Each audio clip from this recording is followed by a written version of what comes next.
Hello, my darlings. Hello, my love. Hello, beautiful souls. This is Shaman Durek, and I'm just letting everyone know how much I love you.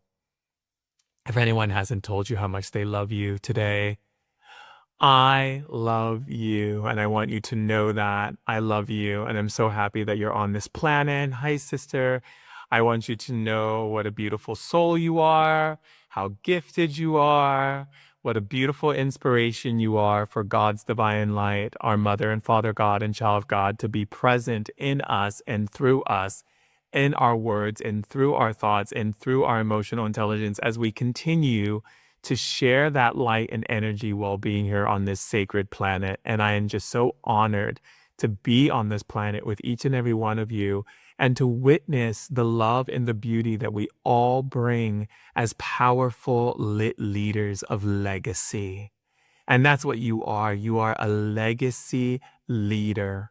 And as a legacy leader, it is always important for us to continue to sharpen our spiritual skills, our emotional intelligence, and our ability to gain more clarity and awareness so that we are able to highlight the highest level of love, kindness, understanding, compassion, support, forgiveness, prosperity, wealth, freedom, expression, inspiration, healing, transformation, love, ecstasy, and beautiful energies that open us up to recognize how beautiful it is to be on this planet, shining and channeling God's love through our vessel and into this world.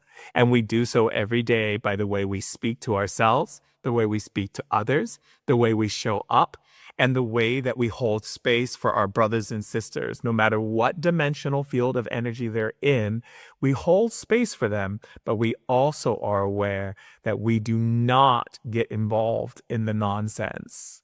And can I get an ashe-o for that one? Ashe-o.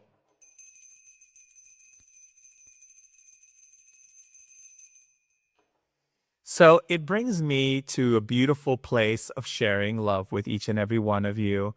And remember, it is important for us always to remember that as we continue to shine our light in this world, we will be met with opposition. We'll be met with people who try to speak ill of us or who will talk behind our backs or say that we're crazy. It could come from family members. It can come from friends. It could come from strangers. And you know what? Who cares?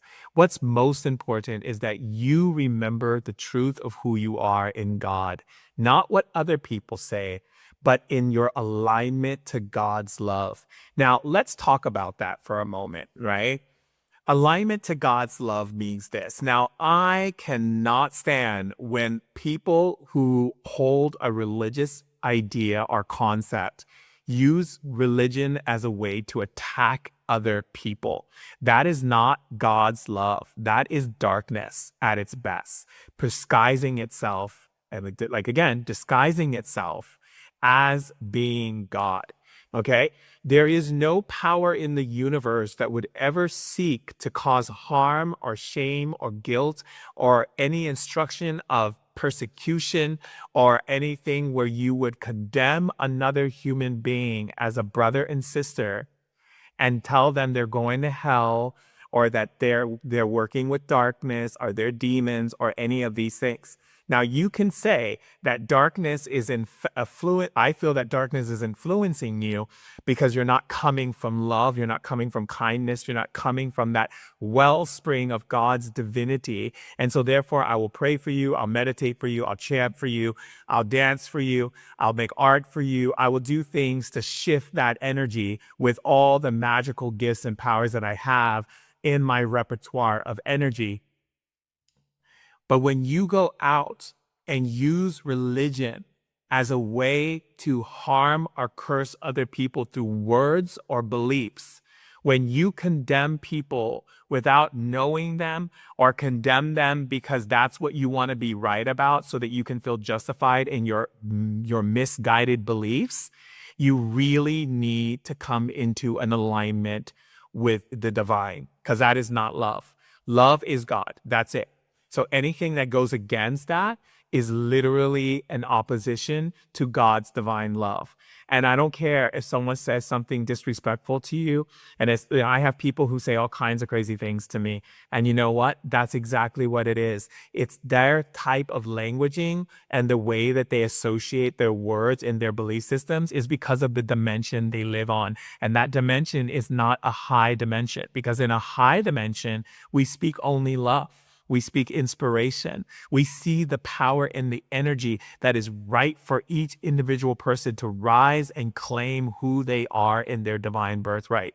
We do not buy into lower field patterns. So let me give you an example of what that looks like. Okay? So let's say, for instance, a spirit from the underworld is talking into my thoughts and says something like, um, you're not a shaman, you're not this, you're not that, right? Okay. So the first thing I'm going to do is I'm going to say, well, I see that you are saying things that are not fully true in God's light. Would you like, sorry, let me do that again. They're not true in God's light. I'm sending you to the light of God. But sometimes when you send spirits from the underworld into God's light, they'll say things like this to trip you up. So this is what they'll say. They'll say, you're not powerful enough to get rid of me. Or you can't send me, I'll just come back. Okay? That's an underworld spirit's way of basically hoping that you believe what they say. Because if you believe what they say, then yes, they will come back. And yes, they will not be able to be sent into the light. You see, you have to understand that everything is governed by will in this universe. Will, word, action, which is also will, thought, which is also will, emotion, which is also will. So when you operate in a energy where something says something to you like, you can't get rid of me, or I'll just come back, you say, you can't come back because I sent you to the light. There's no guessing, will it come back or is it possible to come back? Because the moment you flounder and the moment you kind of vacillate between your will is the moment where spirits will have the upper hand. And you must remember this.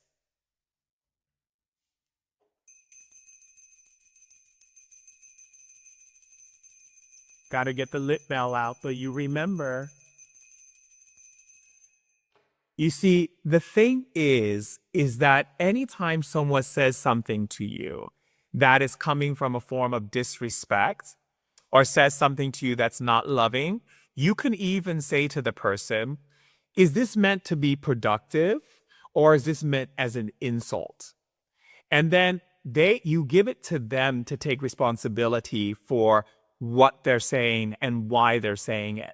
And if someone puts you down and is not saying something productive to you or saying something that is actually lifting you and shifting you or acknowledging you or appreciating you, then obviously we know it's an insult. We know it's not coming from love. So then we hold them accountable by simply saying, is this productive, what you've said to me, or is this an insult?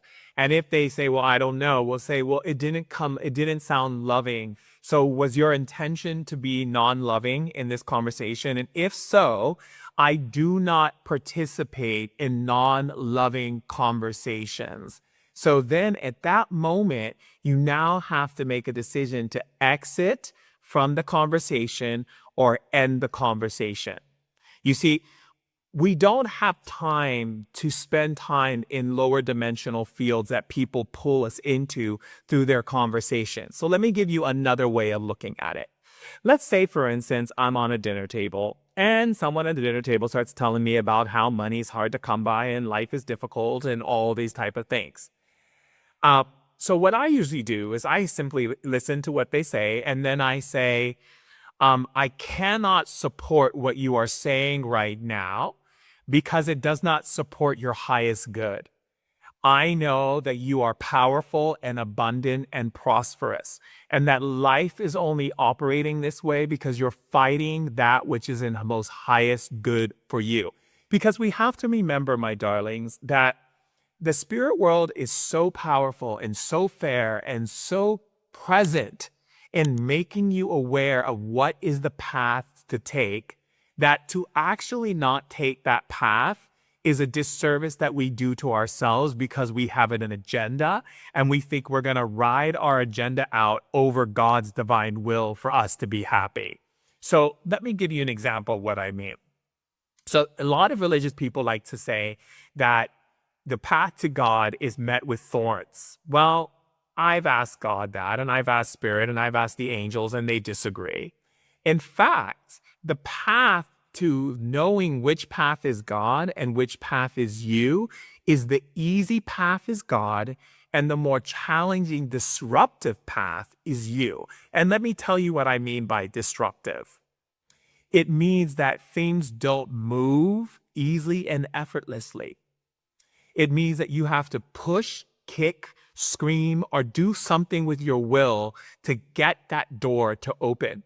Not realizing that the angels are behind that door, wanting to keep it closed because they know that you are on the wrong path. The easy path is when things just flow without any kind of disruptive energies whatsoever. And it takes some time to recognize that because you have to pay attention to the nuances of energy. You have to go like, oh, wait a second. This isn't like a river that's flowing. This is like a river with rocks in it and like barricades, like things are like not moving.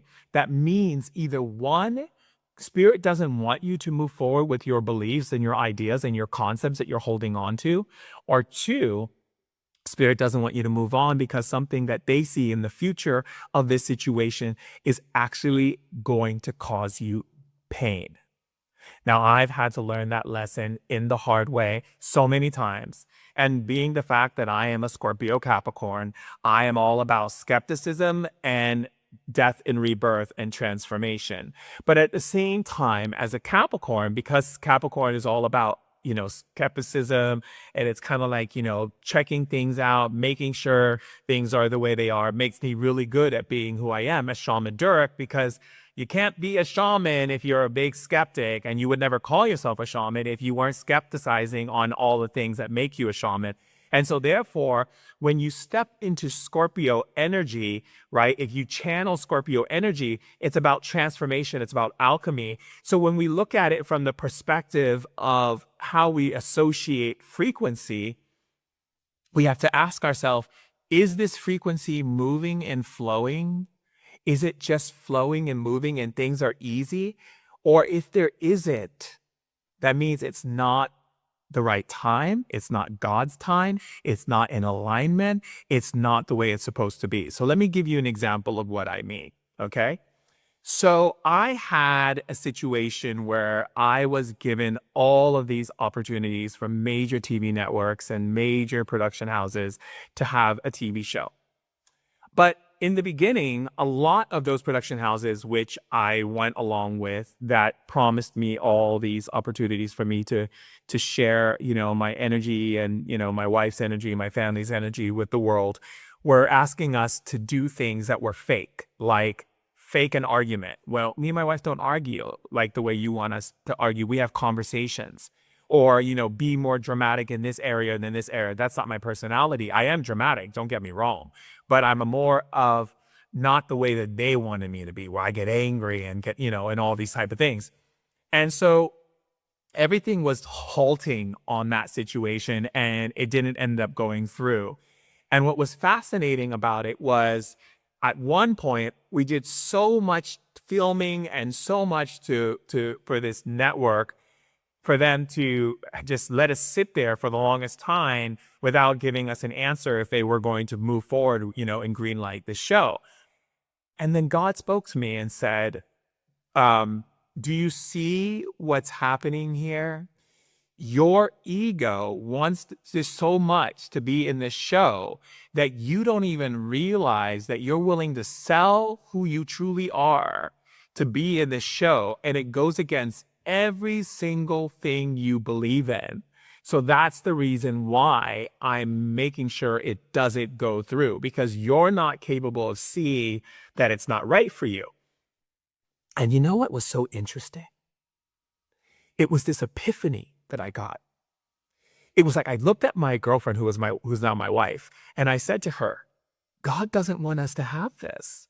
God is stopping us because we are stopping ourselves. And so that made us feel so loved, so seen, so cherished. And then I asked Spirit, is this true for everyone? And Spirit said, yes, of course. We have beings, angels that will make sure certain things don't work out for you, not because we're trying to hurt you, not because we're trying to limit you, not because we're trying to stop your dreams from happening, but because God is protecting you. Spirit is limiting this from happening because it would cause you great damage. So then, all of a sudden, months after, we got all these other networks reaching out to us, wanting to do stuff with us. But every single one we spoke to, every meeting we had, again, was them not being aware of who I am, what I stand for, what my wife stands for, and our playfulness, our spiritual side, my diva side, all the many sides of who I am, but not this side that they wanted, which is us to argue and fight and try to like rile up energies to create ratings. No, that's not who we are, you see? And so again, we were like, no, that's not the right path. And then out of nowhere, an old friend of mine named Crystal Mears, who was the first person who ever wrote an article about me in the public as Shaman Durek, called Daily Candy, long time ago, when she was running Daily Candy as the head editor. She came forth and said, I want you to meet this woman who's interested in and sharing your love story of you and Martha and how you guys connected, and about yourselves and your journey into your life and into everything that's going on. And I was like, so what is this? Is it a reality show? Is it like a documentary? Like, what are we talking here? She's like, I don't know, but you should meet with her. So of course, me and my niece, we met with her at Chateau Marmont. And we sat down and we started talking. And I said, look, me and Martha have been through the ringer when it comes to these types of things. She's not going to be so keen on wanting to be a part of this. We have to know exactly what your intentions are. Are your intentions to show who we really are? Are your intentions to have us do dramatic things that we don't really do? She goes, no, I want you to be exactly as you are. So I shared it with my girlfriend, who's now my wife. And then we prayed on it. And let me tell you, it was not an easy decision. It wasn't like, yeah, we're going to do it. It was a prayer. Then the family prayed together. Then we meditated together. And then we asked the ancestors. And then we asked the angels. We asked the guides. And we kept doing it until we knew 100% that every spirit guide and every ancestor and every member of the family and every single one was getting the same answers. My niece would go into a private room and ask spirit. My sister would go into a private room and ask spirit. My other niece would go in a private room and ask spirit. Martha would go in a private room. We would go away from each other and come back with our answers. And it was like, go with her. Okay. And it was the least resistance. And that's why I'm telling you this story, because it wasn't asking me to do anything that was against the morals of who I am, or the morals of my wife, or the morals of my family. It was just us telling our story and having us telling our story by them following us for 2 years and sharing it, right? And at the time when we first started, we didn't have any network. It was just Rebecca and the film crew and the people who believed in us and wanted to do it. And they were putting up all the costs and everything to do it. And then a couple months later, Netflix buys it. And all of a sudden, they're like, we're putting it out there to the world. And so, again, Spirit already knew what was in the works that we wanted, right? But it couldn't be against God. It had to be in alignment with God. It had to be in alignment with the divine. It had to be in alignment with who we are and our morals. And so the reason why I'm sharing this story with you is because so many times in life we have ideas about what we want, what we desire, right? But we don't check it with spirit. We don't ask our ancestors. We don't go to our spirit guides. We don't ask spiritual counsel. We just forward with our plans without involving spirit whatsoever. And that is the biggest mistake we could ever make. And the reason why it's a big mistake is because that's when you don't see things changing. That's when you don't see things happening because you are not in alignment with spirit. You are not asking spirit to show you. And one of the ways that I always ask spirit to show me, okay, if I have a belief system about anything, I don't care what it is, I say, Spirit, if I'm wrong and I'm not on the right path, show me. Show me I'm wrong. Show me I'm on the right or the wrong path. Because what spirit does is like if I have a belief that no one loves me in the world, right? Then I say, Spirit, prove me wrong. If people do love me in the world, prove me wrong. If I have a belief on anything that I am like gung-ho about, like if you have a relationship issue where you go on date after date after date and you go on Tinder and you go on all these dating sites, and I don't know all the ones they are anymore because I just don't go on them, but I met my wife the organic way through another person. But again, if you are one of those people, and there's nothing wrong with going on these types of dating sites as long as you're being authentic and real and true to who you are and you have your sovereignty about you. But if you're going on these dating sites and these things are happening and nothing is panning out for you, it's because you have a belief that you want to be right about that's repelling these things. And that goes for money, that goes for relationship, that goes for that type of what people call work and job. I call being of service. That goes for your career, as you call a career. I don't believe in careers because I believe that you can do many things in many lifetimes and you could do multiple things. So there's not one golden thing that you should do, right? Then you need to stop and you need to breathe and you need to think, like our beloved sister just said here. Because the reason why is because you're not connecting to spirit. So what I always say is, if I have a belief, let's say for instance, that, which I used to have a long time ago, that women were going to hurt me. Why? Because I had a mom who left me when I was 2. I had a stepmom who abused the crap out of me since I was a kid. I've had numerous girlfriends who were so mean to me and like would smack me and throw food in my face and like throw things at me, just really not so great, right? And so my idea of a woman was that I was going to be abused. So I never felt like I could be vulnerable with women.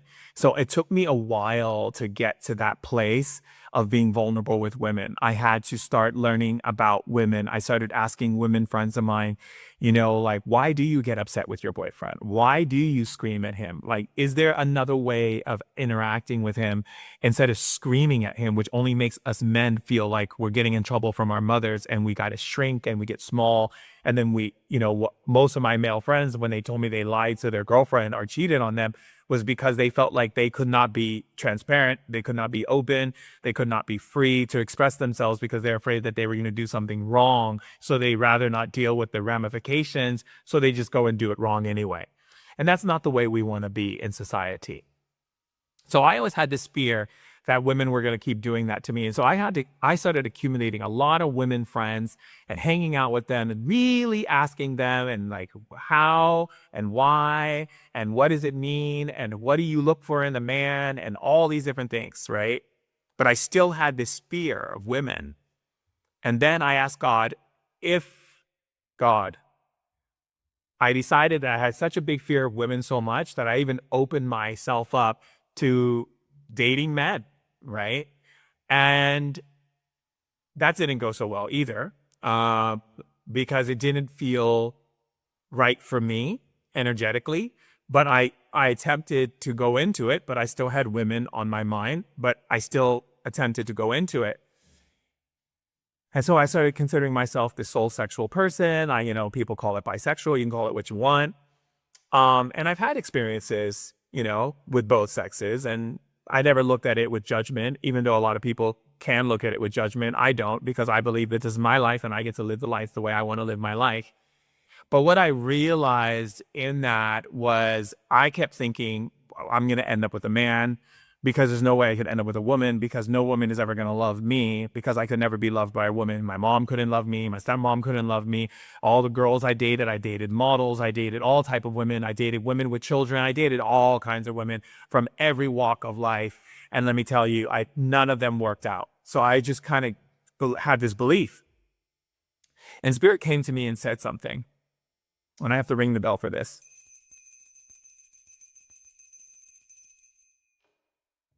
Spirit came to me and said, why don't you let us prove you wrong? Why don't you ask God to prove you wrong? I said, ask God to prove me wrong. What? Why would I do that? Why do I want to be wrong? And Spirit said to me, well, why would you want to be right about something that's wrong? And why would you want to be right about something that's only causing you pain and keeping you lonely and limiting you from having all the things that your heart desires, just because you want to be right about information that is malfunction in thinking and incorrect?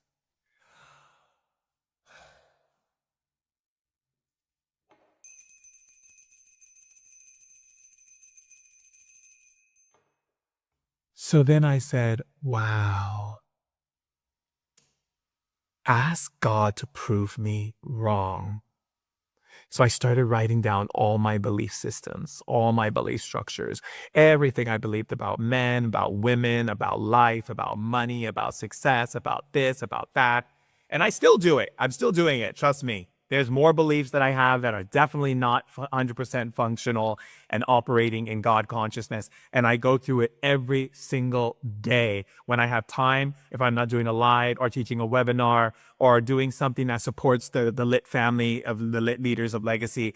I spend time, my sister, my wife, we spend time sitting there looking at our belief systems and spending time. I mean, the most time I spend with my wife is our dates and our time with the kids. And then we spend time doing this together.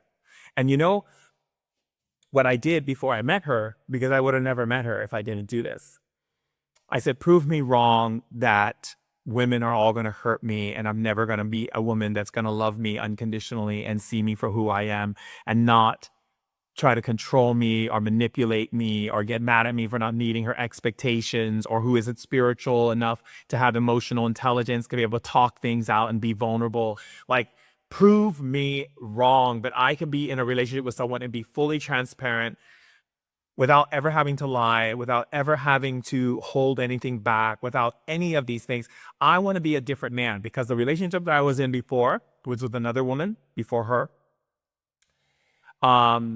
She was amazing and everything. It was a beautiful relationship, but there were aspects in that relationship where I didn't feel safe to be myself, because I would catch glimmers of her saying things to me that were putting me down. And I kept bringing me back to my childhood with my stepmom, my stuff that I went through with women before. And so that really put me in a very uncomfortable space. And as much as I loved her, and as much as she thought she was going to have a life with me and get married to me and have kids with me, I had to walk away from her, because I knew that any form of abuse, and I don't care if it's small abuse or tiny abuse or itsy bitsy teeny weeny abuse, is abuse. And I had to look at, for abuse for me is anytime you curse me out, call me names, put me down, make fun of me, make me feel like I'm less than, is a form of abuse, and I cannot have it. And so, and before that relationship, I was with a man, and he could not accept that I was still attracted to women. And he wanted so much to mold me into what he wanted instead of me being who I wanted. And when I went to God, God told me, you need to leave this relationship, not because God's against homosexuality by any means. I learned that when I died and went to the other side. All of that is just human stuff. Love is love in God's eyes. What I learned was, one day I was fasting for about a week and prayer. And I had this thing. I told my wife this a long time ago. I was fasting with my pastor, and we were fasting, and I was praying, and I was asking God to show up. And I got this dream. Actually, I kind of had a trance. So like a dream, a trance. And in that trance, in that dream, Jesus was there. And Jesus was standing, and I have a very strong connection to Jesus Christ, and I have a very strong connection to the Divine Mother, Father, and Child God, and I have a connection to all of aspects of God's relation in this world, and that comes to all of us and the Divine Christ and all of us. But as a shaman, I have a connection also to the divine beings and the divine spirits and deities and you name it, right? Because it's all God. But anything, what happened was this, is that I saw a woman and three girls. I saw a woman and three young girls. And my pastor goes, "That's your future." And I go, "Oh no, but it's not my future." And then the boy said to me again, "Be wrong. Be wrong. Let God show you you're wrong." And so finally, after I came out of that relationship with that guy and with that woman, I said, "God, prove me wrong. Prove me wrong so I can be with the person who's my ultimate love. I don't want to spend my whole life on dating apps and going from one relationship to the next. Prove me wrong that all my beliefs that I have, or whatever those beliefs are wrong, and show me that I'm wrong." And all of a sudden, Martha walked in. And I can't begin to tell you how that transformed my life. Not just in the fact that it was God proving me wrong, but it was the fact that as soon as I met her and we became friends, this is before I started courting her and going into that, she was like I mean, not to say like, because she is my best friend, but we were such friends. I could tell her everything. I could talk about anything. And she would say to me, "You know what? I love that about you. I love how transparent you are. I love how we laugh together. I love how you are who you are. You're clear in who you are. You're not trying to be something else. You are exactly as you are."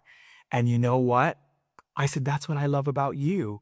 And even though it took some time in that courtship to get to a place where because she fell in love with me first, and then I told her I needed time because she has kids.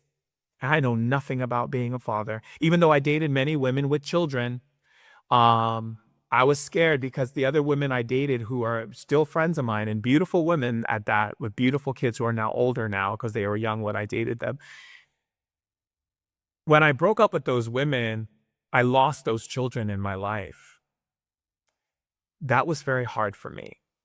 And I never wanted to go through that again. And I never wanted her to go through that because I know that being a single mom with three kids, or even if you're not single and they have a father, it's still difficult when you bring in another man into a relationship with children because there's a dynamic that's already created.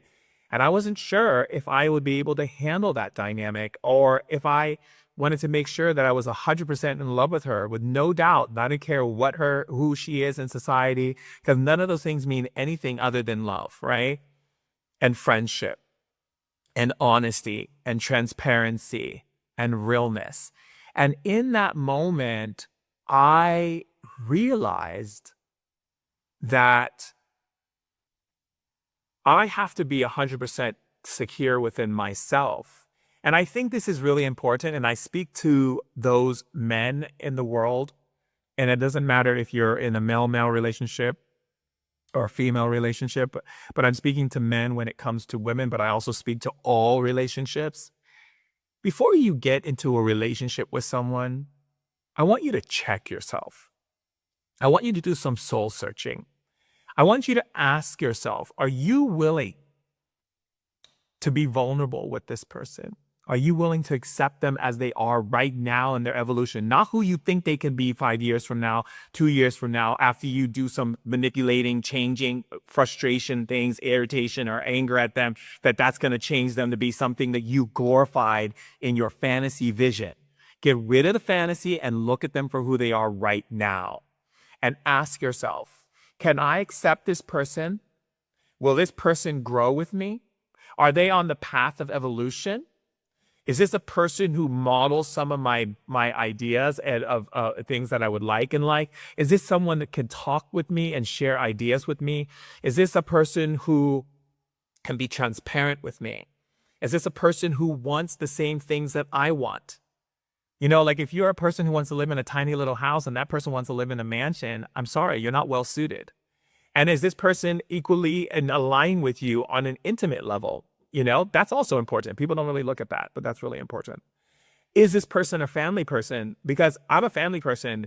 First thing when my girlfriend came into my life, I introduced her to my family. I said, my family is my everything. So if you can't get along with my family, and that's going to be a no-go for me, right? Because I was in a relationship with a male earlier in my life, and he couldn't get along with my family.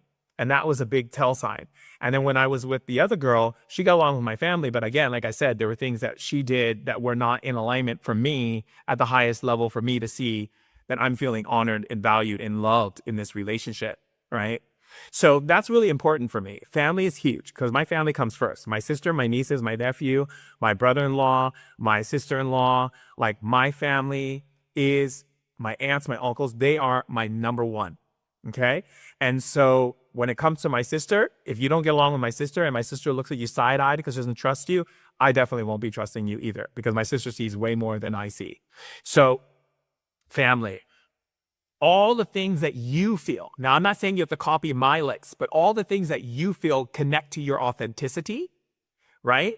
But if you're with someone and you're like, oh, I can't stand the way you eat, that's not your person because you're already criticizing them. You're already looking for something wrong, which means that you can't accept them as they are. This is a really big thing you have to remember when it comes to those type of things.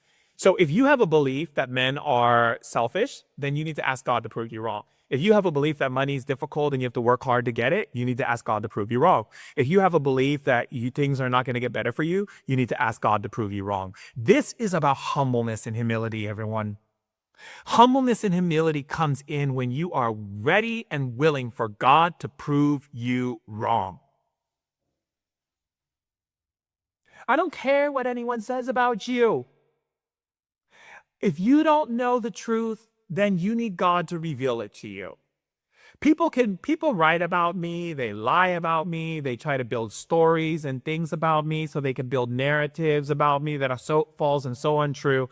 And I could debunk every single one of them. But the question is, it's like at the end of the day, and I will debunk some of them, but at the end of the day, the most important thing is how I feel and how my wife feels, how my kids feel, how my family feels. And even though a lot of those things are painful and hurtful, that the people you care about and love, do these things for you for profit and for other reasons they do it, for jealousy or the fact that they feel abandoned or whatever it may be that they feel because they didn't do the right things in order to stay in alignment with you in a place of God's love. You cannot let that be the thing. I don't care if you were abused. I don't care if you were raped. I don't care if you were molested. I don't care if you had a horrible childhood, that you were in a foster home. I don't care whatever you went through, if you grew up in a cult or whatever it is. There is no excuse now as an adult for you to let those things dictate your ability to generate happiness, joy, happiness, freedom, love, prosperity, wealth, transformation, whatever it is that you want to do it. I've been through, as a Scorpio, Capricorn, I have been through the ringer over and over again. And all it did was teach me from being bullied at school as a kid to going through all the things that I went through. I'm sure you can pick up some of it if you read my book and some of my talks. It was very tumultuous. But let me say this. And even the things that I go through right now, even the things I go through within my own health, all of these things are transformational because we are at a time in evolution where we are moving energies where we get an opportunity to transform in a short amount of time. But how do we do that? We do that by being humble. And the way we get humble is by asking to be proven wrong. Ask to be proven wrong about our beliefs, because our beliefs could be the very thing that limits us from having joy and happiness in this life. And when you go to the other side and find out that it was your beliefs that stopped you from having the best life ever, you're going to be like, oh my God, I want to go back and do it again. I mean, that's why we keep coming back, right? Because we want to get it. We want to get it to a place of mastery. Well, you're a leader of legacy. Mastery is in it's a part of who you are. That's what I'm here for. I'm not here because I'm a guru or some saint or some person who has more knowledge than you do. I have the same amount of aspect of spirit and connection that you have. The only difference is I spend my whole life spending time with spirit, studying religion, studying philosophy, getting into understanding human behavior, sociology, pathologically, every aspect of life that I can understand about the etymology of human beings and how we operate in the structure of consciousness, how we operate. I remember taking a course in college where I was going to study psychology. And when I heard my teacher start educating me on psychology, I had to step out of the classroom. So I was just like, this is limiting for humanity. But I respect that there are psychologists and psychotherapists out there who are doing amazing things. But without spirit, and without understanding the roots of where all these things come from, it doesn't make sense to me, the human ecology of transformation being released and not a part of the scientific viewpoint because, hey, let's face it, everything is energy. And if everything is energy and energy is spirit, then we need to start studying more energy on the planet, and we need to start studying how energy affects us, and we need to start studying how energy comes from us and how we receive it and how we move it, how we shift it. Can we create energy through our own consciousness, through our own words, through our own feelings, through our own energy field? And that's what I spend my life doing. That's why I'm a spirit shaman. A spirit shaman is someone who studies all aspects, the cosmology, the understanding of energy, the development of energy, the frequency of energy, the way energy operates in the spiritual realm, how these things come about, right? And so if something isn't going your way, it's not because God is punishing you. It's not because you didn't ace your test when you were a kid or because you grew up in a bad family. No, it's because you're doing something that you want to be right about. You might be right about the fact that you grew up and you were abandoned. And so you believe you're always going to be abandoned. Well, ask God to prove you wrong. Maybe you grew up with no money and your family didn't choose to have those great ambitions to create prosperity and wealth. And you feel like because you grew up in that family, that has to be your demise. No, ask God to prove you wrong. It's time, my darlings, for us to tilt the scales the opposite way, not to be righteous, not to be right, not to be adamant and fight for the things that actually cause us pain, but to be proven wrong through the act of humbleness, through the act of saying, God, spirit, ancestors, divine beings, prove me wrong. And they'll prove you wrong. And when they prove you wrong, you'll come back to me and say, wow, I had no idea how my malfunction in thinking was limiting me from a beautiful life, an inspiring life, a divine life, a cherished life. My whole life, one of the things that I live for more than anything is to learn how to love really well. That's kind of been my thing since I was a kid, It's like, how do I love this bully at school who keeps beating me up? How do I love my father and my stepmom who keep hurting me physically, mentally, and emotionally? How do I love beyond the limitation? How can I love and keep loving? I mean, I think, I told myself since I was a kid that the thing I want to be remembered for on earth is that I loved well. Like that's what I want on my graveyard stone is he loved well, right? Because why? Because I feel like that is the greatest, most powerful journey is the journey of love. I mean, people can take spiritual journeys. They can take journeys into whatever it is they want to take journeys into. But my journey in life is to love well. And how can I show up for myself, my family, my kids, my wife, my friends, my community? How can I teach you how to be great lovers with life, with God, with spirit, with the divine, with your ancestors, with the nature spirits? with all the spirits, in the ones in the higher dimensions who are operating in high divine love consciousness, and the ones who are hiding from the light, who are operating in the lower dimensional fields, in the lower dimensional realms we call the underworld, who speak in your mind all these weird thoughts and things and trying to get your attention. We can love them too. You see, the age of condemnation and the age of persecution is coming to an end. And this is the reason why so much people are getting tired of fake news and news always putting down people, cancel culture, people always trying to find something wrong in people, always trying to look for something wrong in people. What if we start looking for what's right? What if we start spending more time looking for what's right? Western blacks are not African. Well, you know what? I'm going to disagree with you there because I have African blood in me and maybe not grew up in Africa and I grew up in Western society. I still have African blood. Therefore, my ancestors, when they speak to me from the old tradition of African wisdom. So if you want to play apples and oranges, that's fine. We all are African. Even people of lighter colored skin came from Africa. So let's start acknowledging the truth. The motherland is a part of everybody. So even though you may be African or you may be this, the motherland is a part of everyone. And we must honor in the sacredness of that. This and that. This is what I mean by picking and choosing all these different things. Oh, you're gay, you're straight, you're this, you're that. Forget the labels.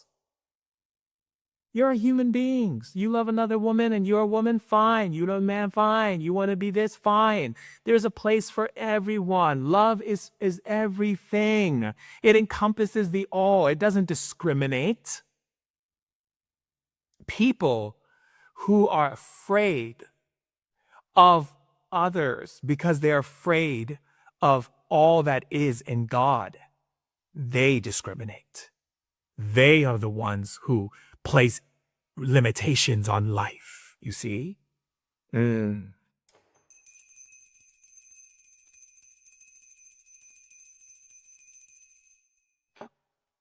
We are here to transcend the limitations that have been creating imbalance in our system. There is no part of our evolution that we cannot administer a dose of truth and love to transcend these lower dimensional ways of thinking, right? I'm this, you're this, I have judgment with this, I have judgment with that. Forget your judgment. Who cares about what you judge and what you deem to be this and that and the other? If it's not held in the field of love, shut up. Anyone can have an opinion. Does your opinion support the value of love? Is it all encompassing love or not? If it's not, shut up. That's it. When people actually go to the other side, when they die, they're going to have a very rude awakening if they had all these type of judgments and opinions, because they're going to realize how insignificant it is. How war is so insignificant. How calling someone a name is so insignificant. It has no value. Nothing. It's empty. It's flat. It has nothing. It's emptiness. You know that one of my favorite movies next to 16 Candles, of course, is The Never Ending Story. It is the nothing. It is nothing. You wasted your life being miserable on nothing. You got involved in conversations based on nothing. You kept putting your energy into nothing. Remember, if you talk about it and you get affected by it, that means you signed up for it. That means you are investing life force energy into that which is giving you annoyance. Now, there's a point of view where if you can make change in something that is disruptive, then make it. But if you're just going around complaining every day about what you think about the world and all of its problems, and you're not getting anything done that's actually bringing love, joy, harmony, peace, more prosperity, more availability for people to grow, expand, and see their potential, you're doing nothing and wasting time. Why are you wasting time on nothing when you can be doing something?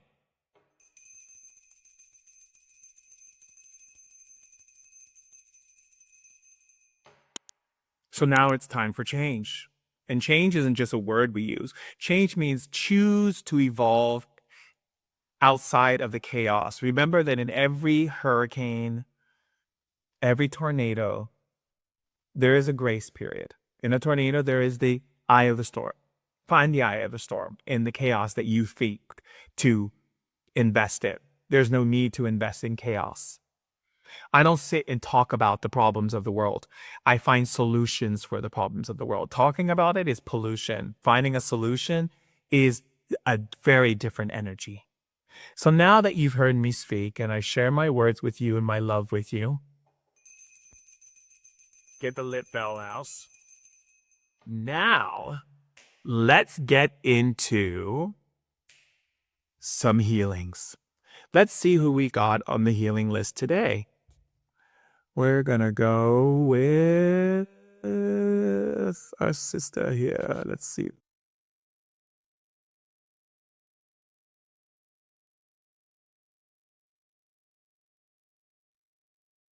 Okay, and that person is not answering the tele. So let's go with this lovely.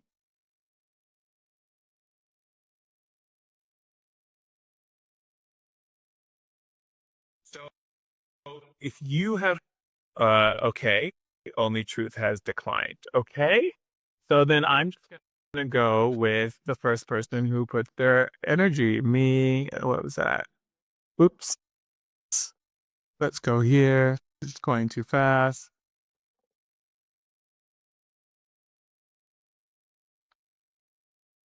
All right. I think it's an Alexander. African Queen is unable to join. That's fine. Greetings. Greetings. It's an honor to speak to you. It's a pleasure to see you. Where are you in the world? I am currently in Switzerland. Wonderful. How can I support you? Okay, so, Shaman, I've been following you since maybe 6, 7 months, and you've helped me to tap into my heart consciousness because I need healing with that. And right now, I am here in Switzerland because, as a spiritual person, I feel like that's my destiny. And of course, you need some monetary support in order to dedicate your time fully to what your purpose is. And I feel a strong calling to become a spiritual teacher and help others evolve, because my life changed thanks to you and many masters and gurus. So I want to do the same for others. I'm not a master. I'm not a guru. Okay. Okay, but I see you as as an inspiration, and I'll take that.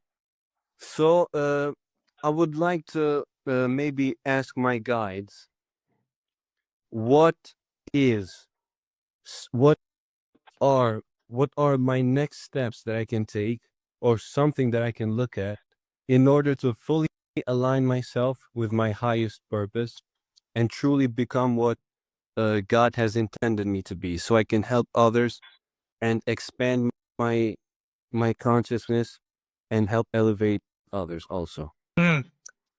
Council members, what is it? What you heard what he said. What is your counsel on that? Council says you have to look at your belief systems. Council says that you have a lot of belief systems that are held in disappointment in certain frustrations with the development of human nature. And that you keep it as like a hidden, like Like you know that it's there, but you kind of like mask it with this part of your being that doesn't want to look at that because you don't want to look at that judgment that you have. Spirit says that you have a judgment around money. You have a judgment around people and what they should be doing and how they should be doing it. You have a judgment in the disappointment that people should have already figured this out and it's not that difficult. These are ideas and concepts that Spirit says you're holding on to. Spirit, what if it's belief around money? Oh, you have a belief around corruption. So you have a belief around corruption and the idea of corrupt people who misuse money as a way of gaining power and position over people. So that belief in itself would limit money from coming into your life, just so you know. Because in order for you to attract, and this is really important for you to understand, in order for you to attract, okay, attraction happens when energies are in sync energetically in a field of clarity. So let me give you an example of what that is. A week ago, I was speaking to a client of mine, and she wanted to move from her place that she couldn't find a place to move into. Right? Because every time she was thinking about her place, she was thinking negative thoughts. Oh, I can't wait to get out of here. I don't want to live here anymore. These people next door are driving me crazy. You know, blah, blah, blah, blah, blah, blah, blah. She wasn't creating and acknowledging that this home gave her a roof over her head. This place housed her. And that she is blessing this home to someone else that would bring joy into their lives as she gets blessed to move into a place that will bring her joy. Right? She thought more as complaint, annoyance, agitation, annoyance, but I want to move. Okay. Well, people do the same with money. They'll say, oh, I want money. I want to be wealthy. I want to be successful. But money's a touch of money. People are so corrupt. People are this. Why are you focusing on those energies when you should keep your focus on the energy of those who do have money and use it for the benefit of good things on this planet? Okay, that's a good point. I think that's because when we come into society as teenagers and young, you usually see people that have money and they get it in corrupt ways, or maybe they do not get money and they do not use that power and resource to expand it to others also. Okay, I'm going to bring my bell, the lit bell, because I need to get something into your mind right now. Okay, so I'm going to snap a little bit to get this into your mind. If that is what you saw, and that is what you see, right? Like I saw people very abusive when I grew up, people abusing on all levels, even in my religion, you name it, I seen it. Okay. I didn't say to myself, that is going to be the way it is, and I'm going to hold a judgment. I said, I'm going to be a reflection of the opposite of that energy and show people that you can have these things and be a loving person, that you can be this person and be like this. You can be an example to what not to be to be. But if you hold a judgment around it or a conditional belief that this is true, that means that's where you're investing your energy. So the part of your being that wants to have money, there's going to be another part of your being that goes, absolutely not. I do not want that, because that's where your energy's going. And that goes for everything in your life. If you don't stick a tone, like I'll show you right now, okay? Tell me when you feel in your body, your negative beliefs. Oh, you know what? This is even better. I'll do one even better for you. I'm going to have the darkness that talk to you, and tell you what it tells you about money. Okay? So give me a second. I'm just going to, the spirit that hangs out with you, I'm going to have it talk to you. Spirit of the underworld. I'm putting you into an exercise right now. Well, that's the way it's going to be. So tell me when you hear the spirit from the underworld tell you about what it thinks about money for you.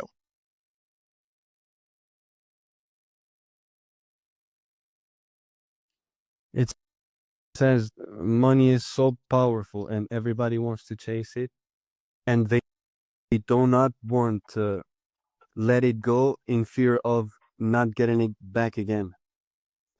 Okay. So they withhold the information. Okay. Now tell me when the spirit tells you the negative thoughts it tells you about money that keeps money from your life?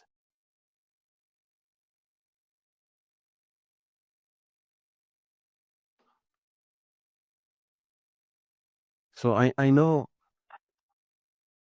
my power, and I know I can get money through truly being who I am, but it tries to disalign me with that belief, and tries to make me look at instances where people get money not in so righteous ways.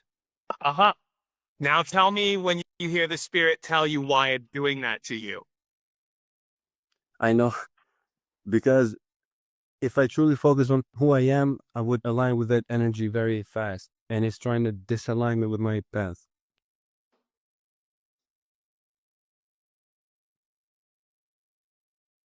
Did you wait for the spirit to tell you, or are we just gonna pick that what it is? Do you think that's what it is? No, when you asked me, the thought came instantly, so maybe I should wait. Okay, let me have the spirit tell you again. So this is the underworld spirit going to tell you why it's doing that to you, because what it gains by keeping you from money. Tell me when you hear what it says to you.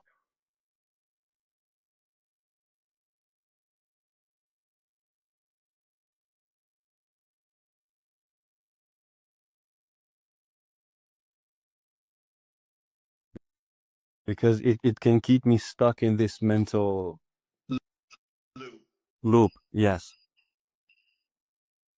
And yes, basically that's it. Now, tell me when you hear the light tell you why you choose to listen to that spirit versus listen to them.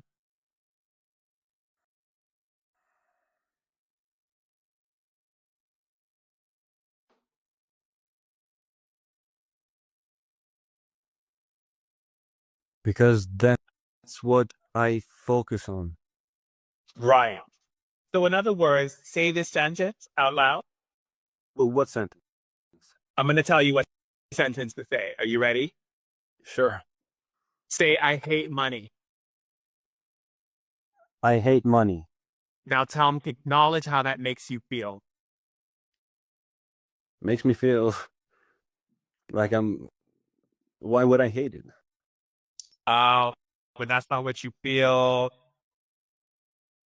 Let's go into it. That's the part of you that feels judgment towards paying that. So let's go into it again. And I'm going to increase it for you to feel what you really feel when you say that. Say it again. I hate money. I hate money. And then tell me what you feel.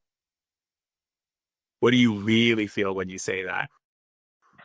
I feel every time money's been a struggle in my family and life,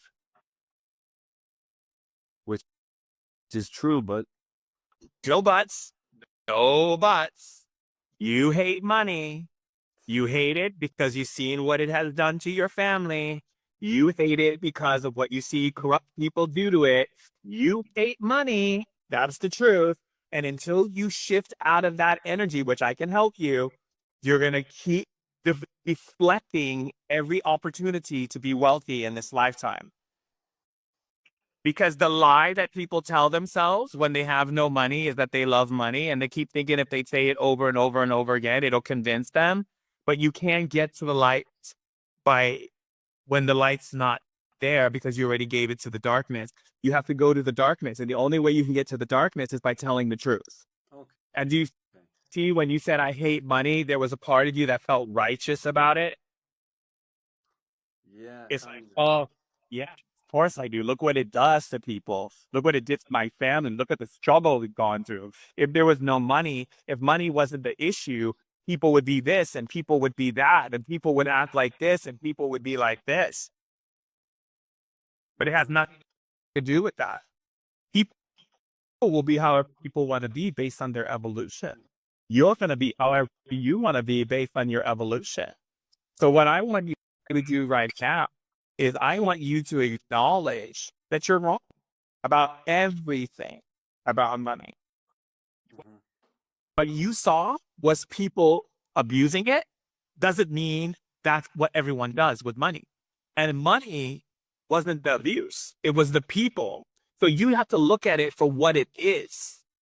Money is money. It's energy. It's currency. The person who has it is the being who has consciousness. If they took money and misused it, it was because they were out of the wrong consciousness. Mhm. But it doesn't mean that that's what every single person does when money gets to them. Money isn't evil. It's the person whose consciousness is operating out of context with the way in which money can be used to support this world. Okay. Okay. So what I want you to do right now is I want you to acknowledge being wrong about money on your every level of your being, every belief you've ever had. So just acknowledge that now. Acknowledge it so much that the poison of darkness itself starts to seep out of your mouth. Acknowledge how wrong you are about money.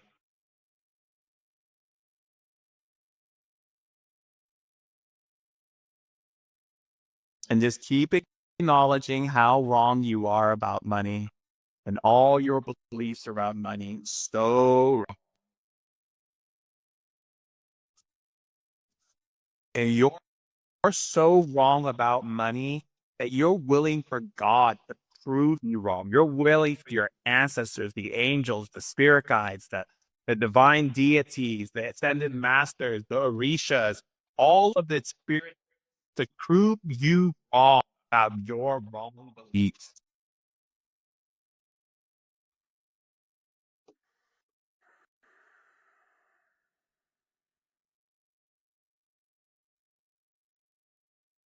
And just acknowledge what's happening to your body as you're going into being wrong about every belief you've ever had around money. I feel like there's something building up here, but it stops here. Yeah, of course. Tell me and tell me what else you acknowledge. Don't you acknowledge that part of yourself that wishes that people would have done the right thing with money? Yes. Right. Big time. Like, isn't that interesting? And so that's the true desire, is that I wish people would have done the right thing with money. And Mhm. that's the hurt you feel inside, that the people didn't do the right thing. So tell me when you acknowledge that hurt that you feel towards the people not doing the right thing with money. Tell me when you feel that coming out of your breath, out of your mouth, out of your throat, through deep yawn or cough continuously, or deep swallow or burping out the poison, or whatever way your body needs to expel this poison. Tell me when you feel it even more, that deep sadness of why couldn't they do the right thing with money?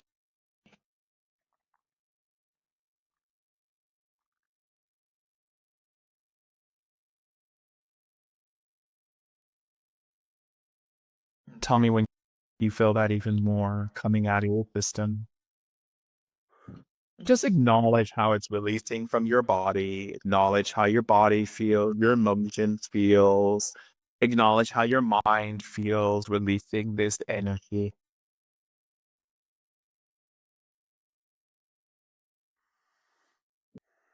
Letting go of all of that disappointment and all of that sadness towards humanity and all the people you saw who misused money, who didn't do the right thing with money, that they didn't make the right choices with money. And you can even add your parents in there as well, to your family, that they didn't do the right thing with money. They didn't align their wealth with spirit, their money with spirit. They didn't ask spirit, how should they use this currency? And just acknowledge all those emotions coming out, and acknowledge the part of yourself that is trying to hold it in, as it is trying to have one last fight with you, and you're just letting it go. Just acknowledge how that part can't hold on to that anymore. That it's okay to be wrong. Just acknowledge how okay it is to be wrong, and what humbleness, when divinity, what spiritual proclamation comes from being wrong. And just acknowledge how that feels, that relief. that clarity of letting go of your hurt about how you saw people misuse money has been the hurt that keeps you in that lack, that limitation, that fear of experiencing wealth and prosperity at higher levels. Just acknowledge it, completely releasing from your body.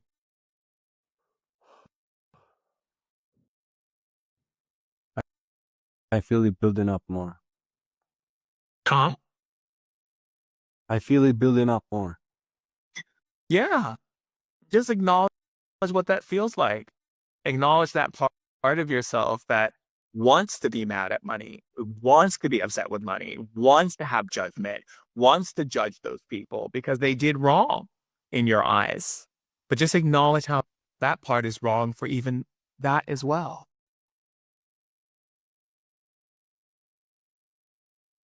Just acknowledge how that part is in serving the highest level of light. Mm-hmm. And acknowledge how that part is being reintroduced to the highest level of love in the kingdom of the divine.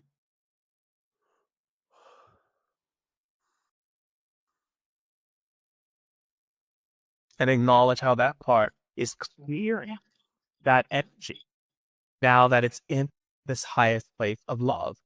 How it's clearing that energy stronger from your being. I feel like a vortex cleaning going in circles. Yes, that's correct. That's right.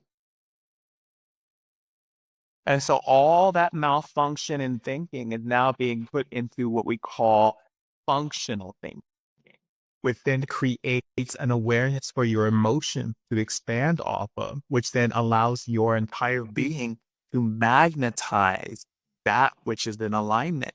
So just notice what it feels like to know that you're clearing this energy right now. And how beautiful it is to be able to shift that energy of hurt into forgiveness. To acknowledge that forgiveness right now, and then into acceptance, and then into you having a different relationship with prosperity, wealth, and currency. Yes. And acknowledge that you get to make a different decision on how money is brought into a higher dimensional field.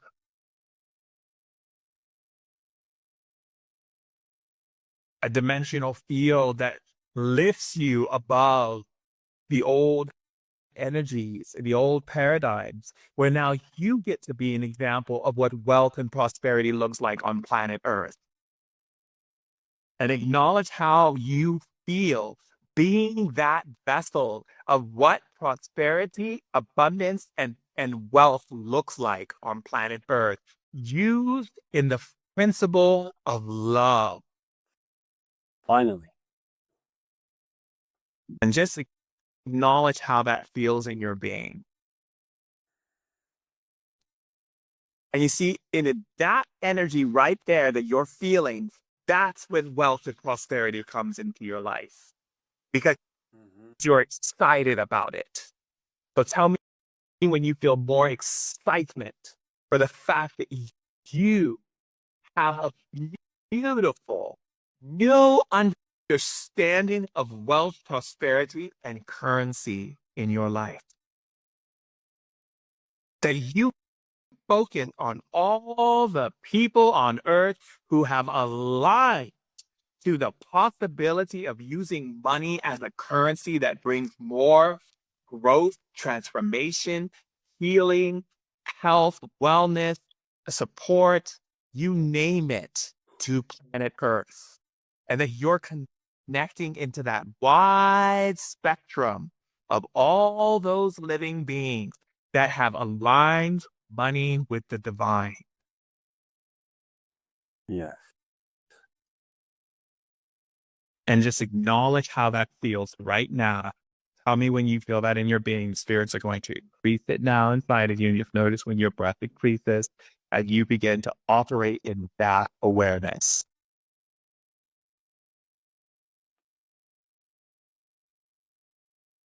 I feel it on my feet. Good.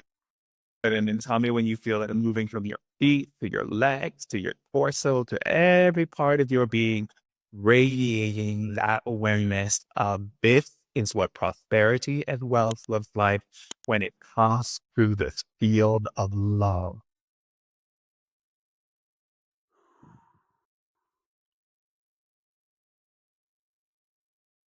Yes, it's building up. Good. And tell me when you feel that even stronger to such a degree as the spirits are increasing it and the ancestors are increasing it in your being as an awareness, that you begin to smile at this level of truth that is now permeating every aspect of your being. Is it normal that I feel like moving? That's normal. There's no such thing as normal. There's only what you and the creator chooses to do. All right. And tell me when you feel that big, big smile of feeling that resonant field of energy. So I am connecting to every person on the planet who has currency and prosperity and wealth, the field of love. I feel light right now. Yeah. Because the burden has been lifted, my dear. Wow.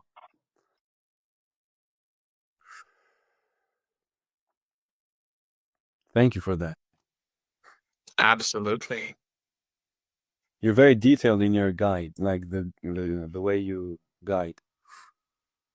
Well, of course I am. The shaman. Yeah, I like shamans. Yeah, you guys are cool. Thank you. It's a pleasure to serve you. Thank you to you as well. I love you very much. I'm excited for all the wealth and prosperity that you are now bringing in. And I'm so happy that you're aligning to those who align wealth and prosperity with love, transformation, and bringing only but the best for our community of our family here on earth. Yes, that's what I want to do. Yes. Let's change your words to that's what I am doing. That's what I'm doing. So you claim it in the here and now. Okay. Yes. Very good. I'll see you again. Goodbye. Have a great evening. Okay. What time? Evening. Evening. Okay. Have a great evening. Thank you, my love. Bye. Wonderful to see you. Bye. Bye.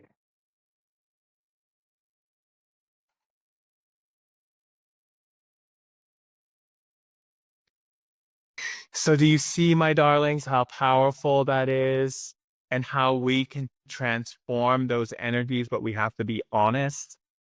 If you are not honest, then you will not go to the darkness and reclaim your light. You will do what we call pretend light, which is love and light, love and light, love and light. And spirit's like, yeah, nice try, whatever. Because you're not going to the truth and you don't reveal the truth, then you're not going to come out of it, right? And so when we acknowledge the truth, we activate the energy and the powers that lie beneath it, which is your source of energy, right? It's the understanding of, wait a second, you're not going to get over your money issues until you admit that you have it. You're not going to get over drug addiction unless you admit that you have it. You're not going to get over bad relationships unless you admit that that's what you want, because you keep creating it.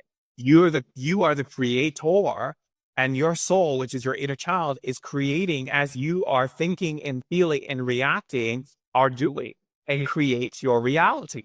So if something is showing up in your life in certain ways, that is what you're doing. So the act of humbleness and humility is the ability to recognize, right? Like, I don't tell my clients to smoke. They say, I want to quit smoking. I'm like, no, you don't.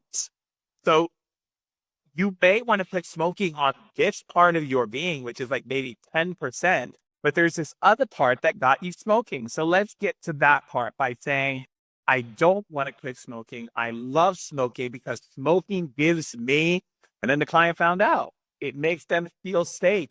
It makes them feel run away from their pain. It makes them feel present where they feel overloaded by all that's coming at them. Many people have different reasons. Everyone's different, right? There's no same reason. When I'm in a session with someone, it's not the same. It's different across the board.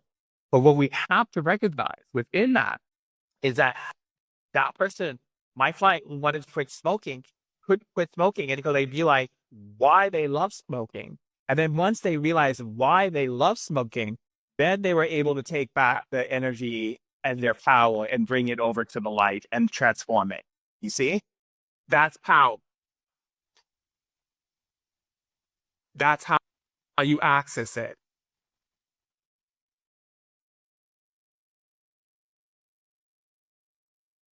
Does everyone understand that? I get what I'm sending you, my love. Gotta ring that lit bell. Gotta get that lit bell. It's emotion here. All right, all right. I'm gonna go ahead and do one more. Let's take a look here. I got this person. All right.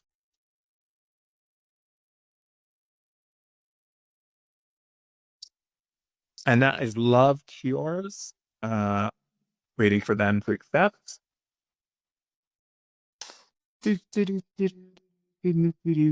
Oh, we are changing the world one day at a time.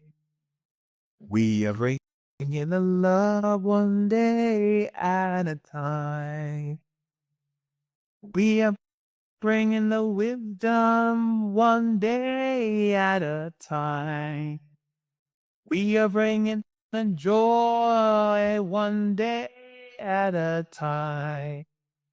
And every day we get to shine our light and be the children that shine real bright and bring the power of love and might to planet Earth. Do, do, do, do. We are here to bring more love one day at a time. Do, we are here to give some hugs one day at a time.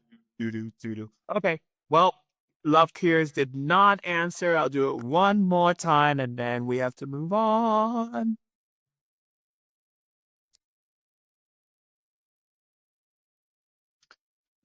Yeah. Love Cures. Where are you, darling?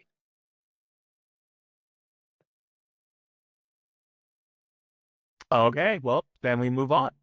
Okay. So we're gonna go with this person here.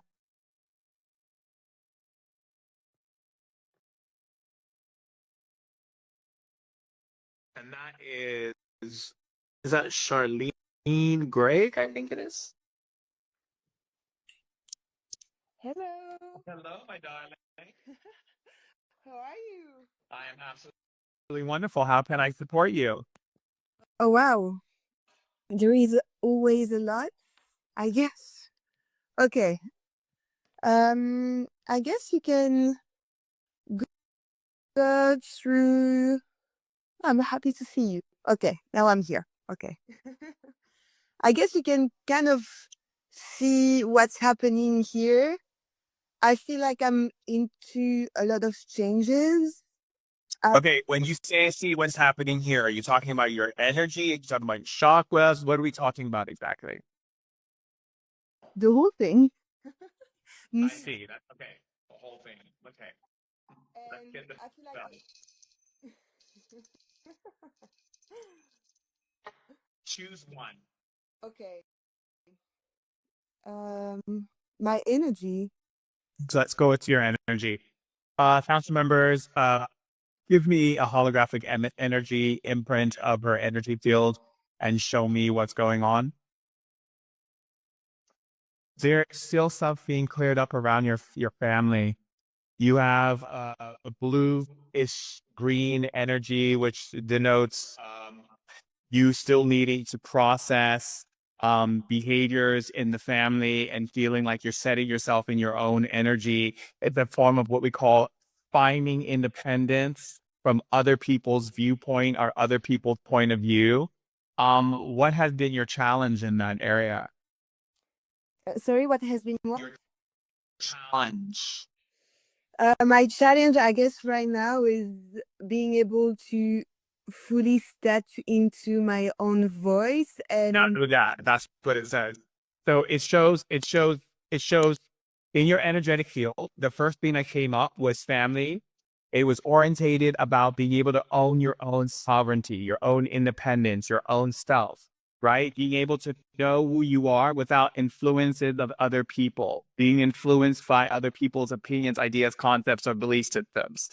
The energy discord, when I say discord, meaning that what you're going about doing that's not in harmony, you're being way too hard on yourself.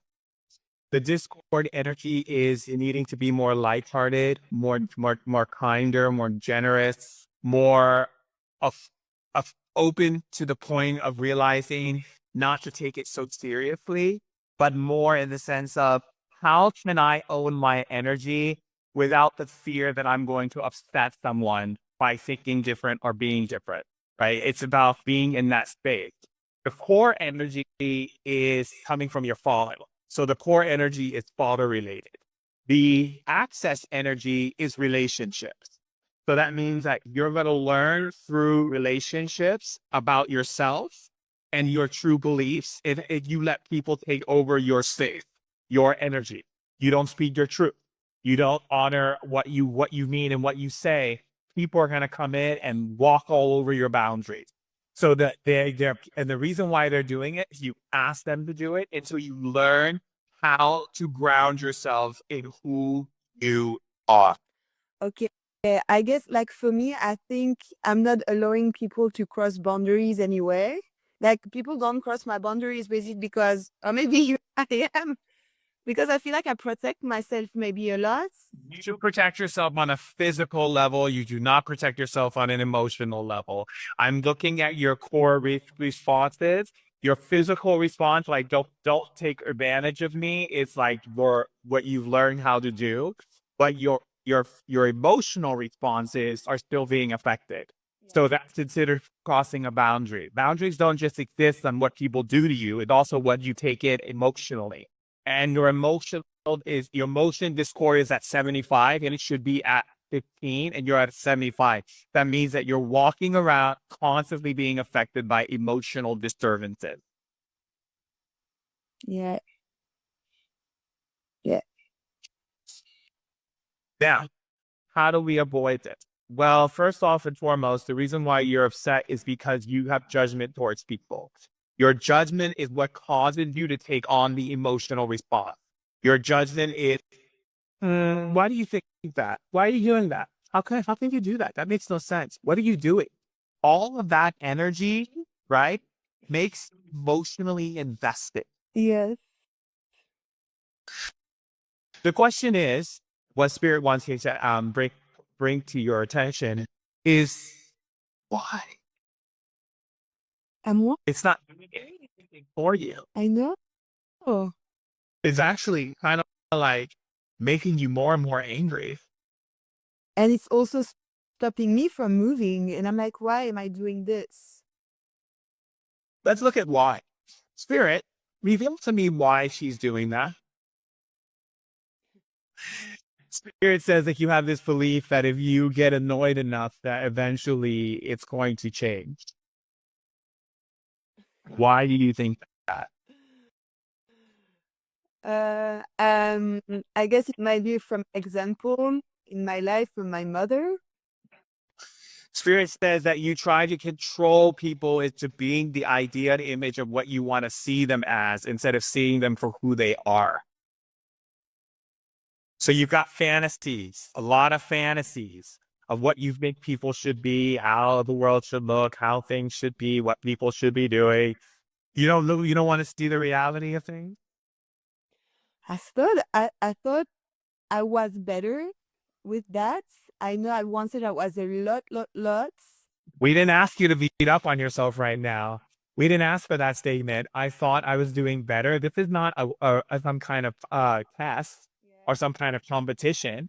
This is about mastery, right? So this isn't about, I thought I was doing better. It's shaman, where am I been doing this for a while? How can I elevate this to the next level? So that's what you want to say instead of going, I thought I was doing this better. No, this is not, you're not getting scolded here. We are only sharing with you so you can understand what's going on. Now let's take a look at how we can elevate that to another level. Because we always want to stay in a place of love and growth. We don't want to be like, oh, I thought I was doing that. Oh, I thought I was doing the work. Work? When did it, why is it work? How can it, why is evolution work? How about just loving transformation, right? Yeah. Okay. So let's take a look at the ideas and what's going on. So I'm going to go ahead and take your energy here and split it into frequencies. So let's look at the first frequency. And the first frequency is, oh, well, there it is. So the first frequency is they're going to disappoint me. So just that frequency alone is going to cause difficulty for you. Because you're already creating an idea of being disappointed. So let me look at your second frequency. The second frequency is that people want too much from you and never leave you time for yourself. That's interesting. So that means that you're being pulled away from yourself and not acknowledging your own boundary for what you need for your focus. So now you have to look at what's pulling you away. Well, let's look at that in your frequency. Aha, got it. So what's pulling you away is, again, emotion. It's other people's emotion. It's other people's emotional energy. That's where you're not fully in your grounded state. It's with other people's emotion. You with me? Okay. Yeah. Okay. So what I want you to do is I want you to feel what it's doing to your body. So what I'm going to do right now, I don't want to drop it. Oops. Try to balance this again. Okay. Balance it. Are you going to balance or what? What's your deal? Okay, so what I want you to do right now is I want you to acknowledge how pulling other people's emotions into your body is making your body feel. I want you to acknowledge it right now and tell me when you feel it. Tense. And I want you to acknowledge what it's doing to your mind. It's unclear. Cool. And I want you to acknowledge what it's doing to your emotion. Sad. Exactly. Now, moving from that energy, now we're going to shift it over to acknowledging and stepping into the energy. So I'm going to send a frequency into your body so you can see what sadness is actually doing to you and how much time it's taking away from you because of all of these other energies. So tell me when you feel that in your being. I'm going to send the frequency now. And tell me when you acknowledge and feel what sadness is doing to you. Is it supporting your motivation? Is it increasing your desire for being motivated and feeling inspired? What is it doing to you, this sadness? Heavy. Do you feel inspirational? No. It's so heavy. Heavy. Exactly. Now what I'm going to do is we're going to shift the energy frequency into your system, and I'm going to show you what happened when you let go of the part of your being that feels if you're not a good person, if you're not taking in everyone's emotions. So then tell me when you feel that frequency and what that feels like in your body when you're letting go of not being a good person for taking other people's emotions in or caring emotionally.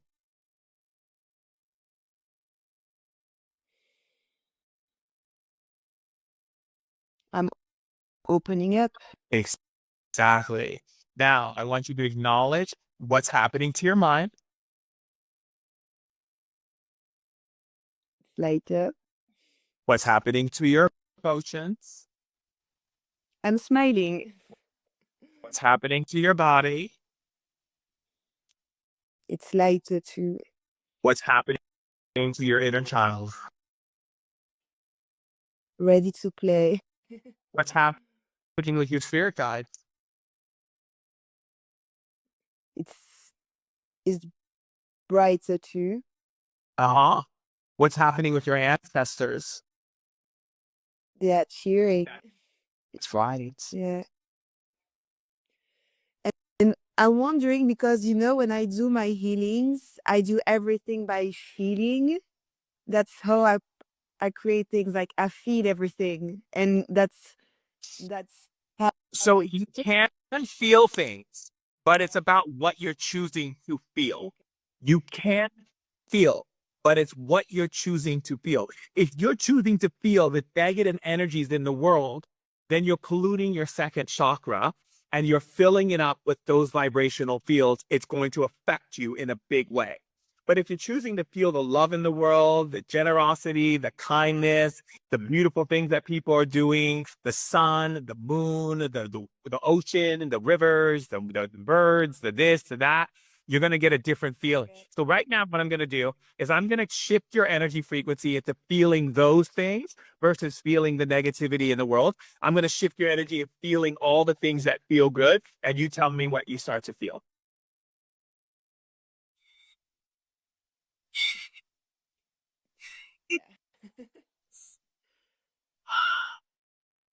Good. Now I want you to acknowledge your inner child. You see, now does your inner child feel inspired to create?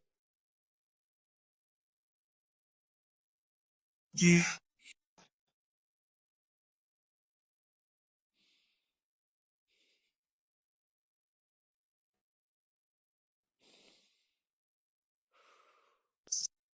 Let that emotion come. I want you to acknowledge that emotion as it's releasing through your being because the truth has been revealed and the truth is setting you free from the cage, from the suffering, from the heaviness, from all the things that you were holding on to. Now the truth has shined the light on the lies that you told yourself, where now you're finally willing to be wrong about the belief about this world and about every faith because you're choosing to focus only and give attention only and give your investment only energetically to that which feels good, that which where people are creating change, that what people are healing, that what people are bringing love, that what people are making changes on the planet. We're not focusing on the latter, we're focusing on the higher frequencies. And tell me when you feel that stronger in your body, those emotions of that part of your little girl inside who says, finally, I feel inspired again to create. Finally, I feel safe enough to create. Finally, I feel free to create.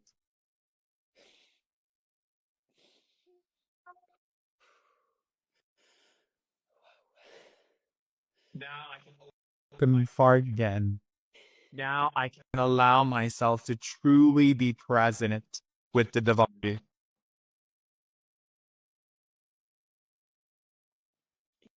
Yes.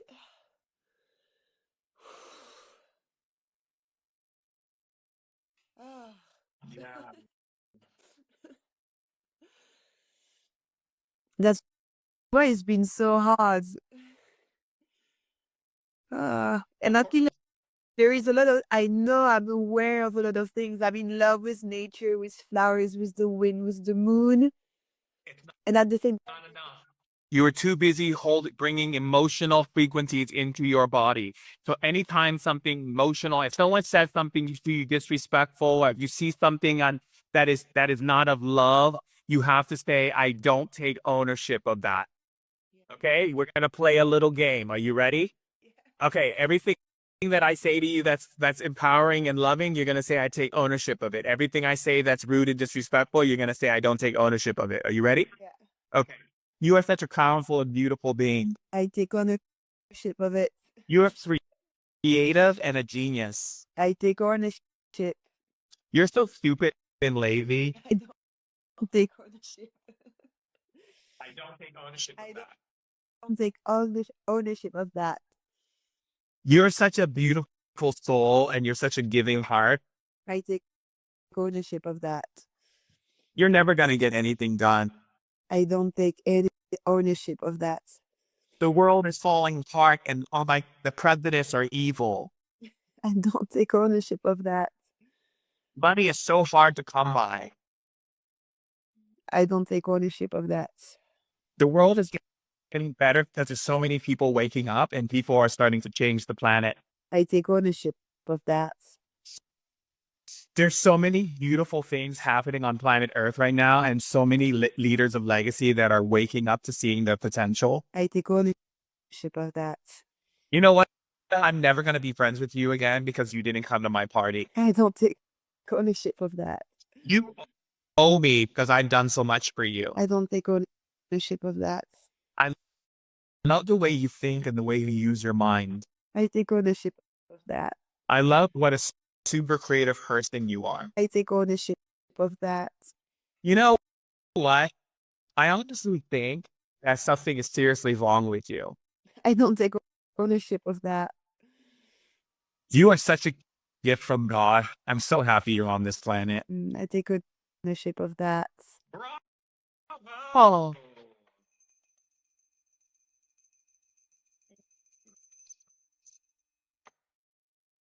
Good.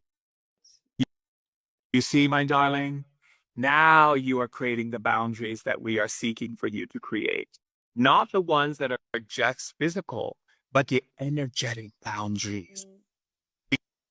These are the most important. I don't care if someone comes in my house and I tell them not to come in. I care more about the energies that are coming in that do not need to come in.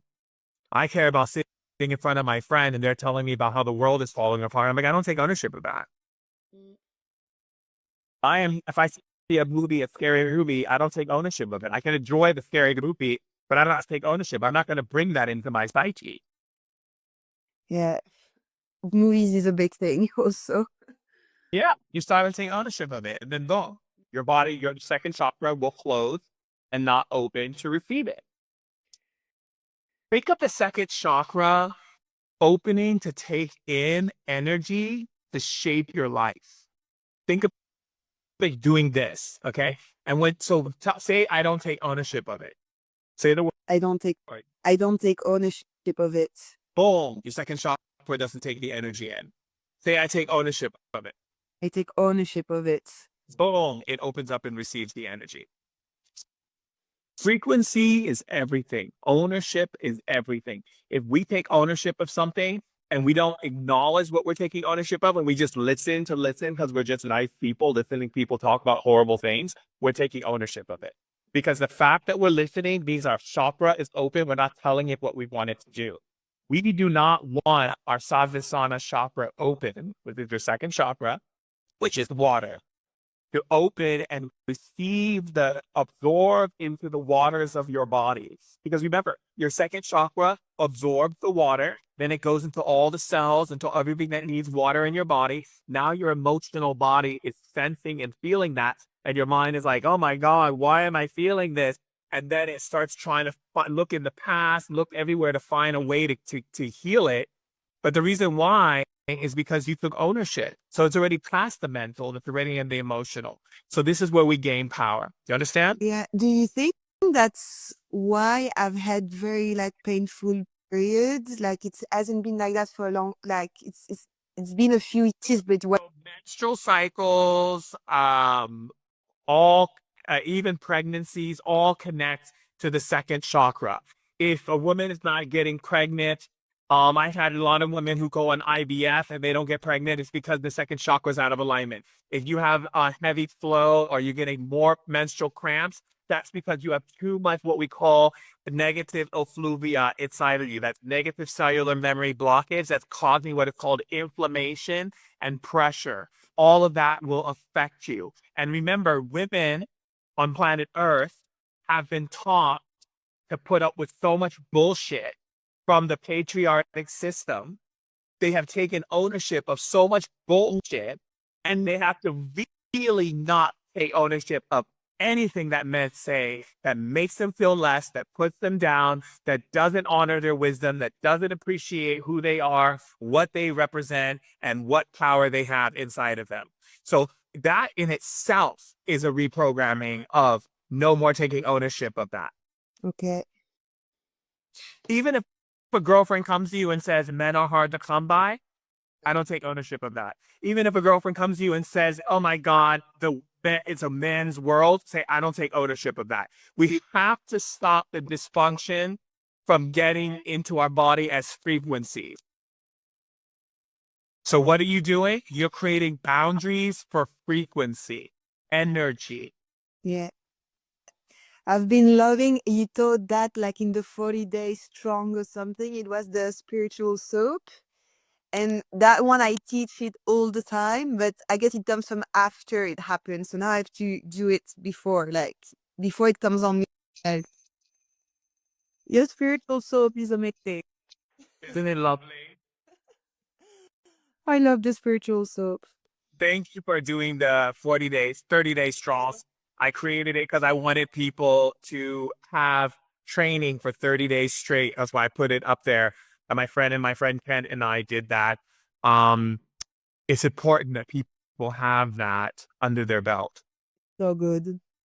I see it. Love you, darling. It's time for me. I have to go have dinner with my wife and kids, but I love you. And I'm so grateful for you being on planet Earth. We need you. We are so honored that you chose to come here in this embodiment and that we all get to be here. Thank you for being a leader of legacy and continue evolving through love and grace and beauty and kindness and nurturing and always remembering to be kind to yourself in your evolution. Thank you so much. I really thank you so much. Bisous, Have a- bisous. Bisous. Bisous. Au revoir.